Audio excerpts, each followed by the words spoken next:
Сәлем оқушылар, бүгін 1 сынып математика оқулығынан 6 сабақты түсіндіретін боламын. Келесі шығатын сабақтардан қалмаш, мен арнама тіркеліп кетуді ұмытпаңдар. Бүгінгі біздің тақырыбымыз қосу және азайту. Бірінші есеп. Суреттерге қара, не байқадың?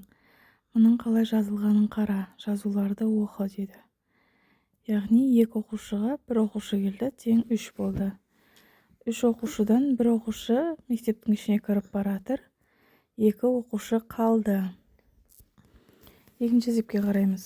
Суреттер мен оларға берілген жазуларға қара, оларды оқы. 1 қосылған 2 тең 3, 3 алынған 2 тең 1 дейді. Бұда да сондай. 3 оқушыдан 2 оқушы кетті, біреу қалды. Үшінші есеп. Қосынды мен айырманың мәндерін тап. Карточкалардың түсіне назар аудар, түсіндір. Қосылғыш 2, қосылғыш 1 тең 3. Қосындының мәні 3 болады. Қосылғыш 1, қосылғыш 2 тең қосындының мәні 3 болады. Азайғыз, азайтқыш айырманың мәні дейді. 3-тен 1-ді аламыз, тең 2, 3-тен 2-ні аламыз, тең 1.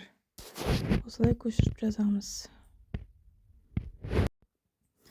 Төртінші есеп. Дәптерге қалай жазылатынына қара. Есепте 2 қосылған 1 тең 3, 1 қосылған 2 тең 3, 3 алынған 1 тең 2, 3 алынған 2 тең 1. Сонымен бүгінгі сабағымыз бітті. Сау болыңдар.